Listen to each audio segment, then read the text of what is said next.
What's up, guys? It's the day after Halloween, and will Inter have a trick or treat for us tomorrow against Hellas Verona?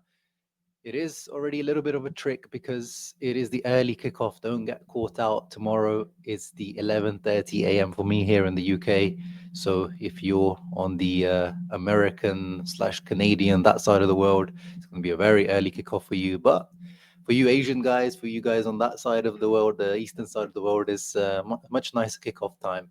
But Hellas Verona, in recent years, not really much of a challenge for Inter. As you can see, our recent head-to-head, 0 wins for Hellas Verona. Definitely not a bogey team for Inter. But of course, now that I've said that, that is the the time that now they will become Inter's bogey team, right? But you can see, especially away, there has been some big score lines for Inter. There has been a few times where you can slip up on the banana peel, as they call it. They are yellow logo as well.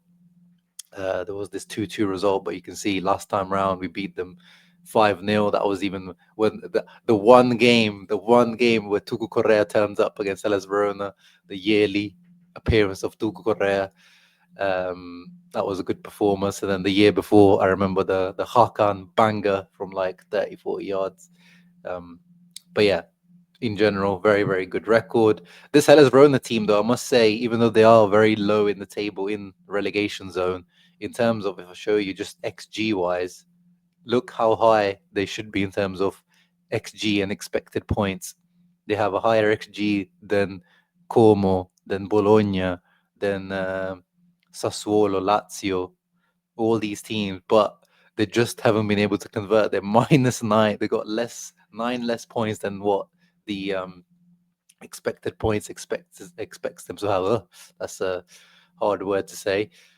Whereas Inter are only 1 point behind the expected points, so that's the XG minus the expected goals against per game, where you should be. We know that in the past that's not really how things are worked out in Serie A. If anything, the teams, especially when Milan won it and Napoli last year when they won it, way over performance. But anyway, this Hellas Verona team, who knows, tomorrow it all comes together finally. The two guys up front, the ones that have been misfiring for them, Gift Orban and Jovan Nascimento. They are super exciting to watch, though. They are frustrating, I think, if you've supported them, because they shoot on site, especially Gift Orban. There was that game against Juventus. I think he ended up with having like 7-8 shots, not on target, just shot from everywhere.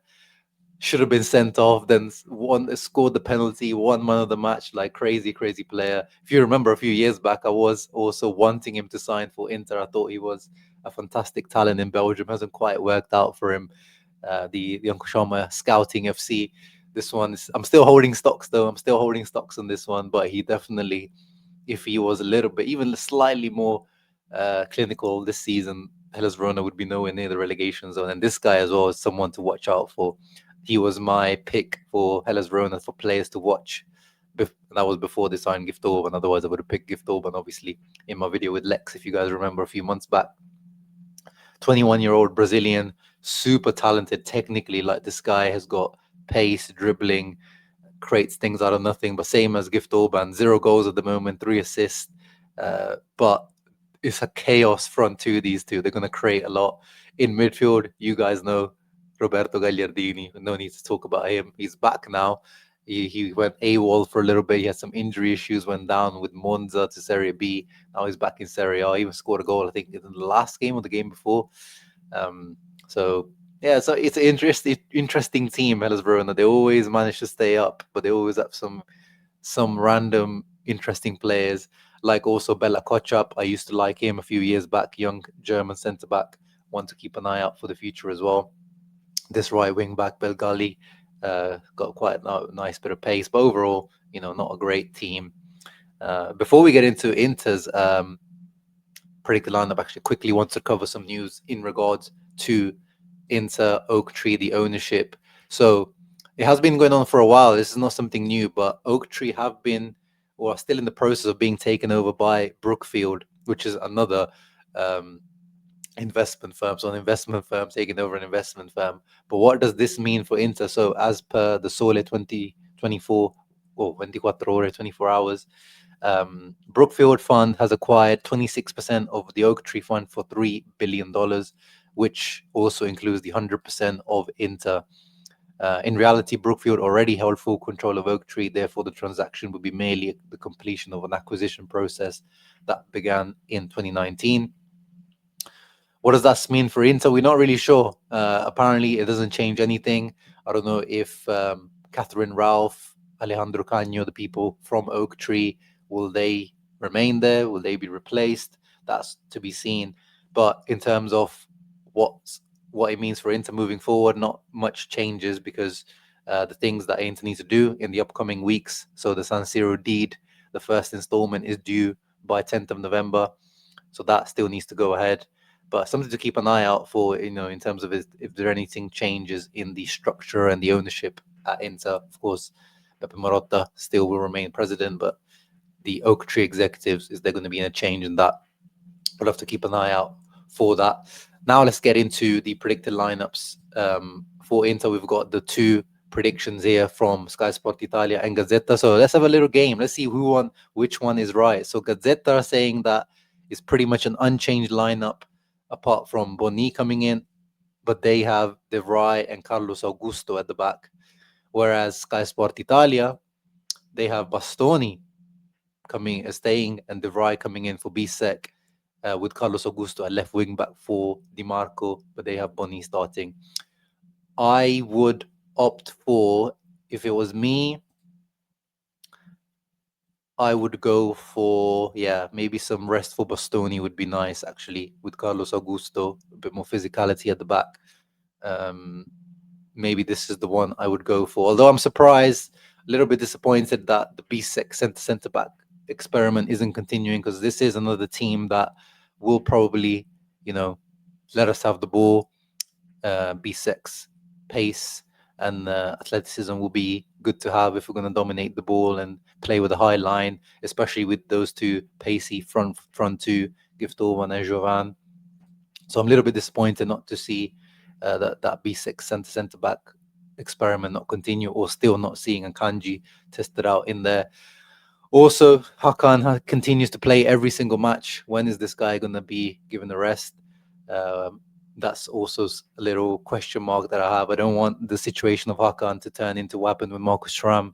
I was very critical, or not very, but slightly critical of how Inzaghi. When am I going to get over to saying Inzaghi? Bloody hell! When Kivu was kept playing Thuram at the beginning of the season, and obviously ended up getting injured because I felt like he was a little bit overplayed. I don't want the same to happen to Hakan, because we saw his injury issues last season. With Dumfries, we know the issue at the moment because he has no trust of Luis Enrique. So Dumfries has to continue until he gets injured, and we have no Darmian as well at the back. Oh, I think is he back yet? No, Darmian's still not back yet. So Dumfries has to continue doing double shifts. And speaking of Luis Enrique, I'm starting to really lose faith in that signing as well, the Diouf and Luis Enrique signing. Usually, you guys know me, I'm very balanced and I like to give things time and wait to make a judgment. But I think those two signings that we can already kind of put down as Piero Ausilio flops for now. But yeah, up front, I'm happy that Bonny comes back in. I think Hellas Verona do like to press up in terms of man-for-man press sometimes.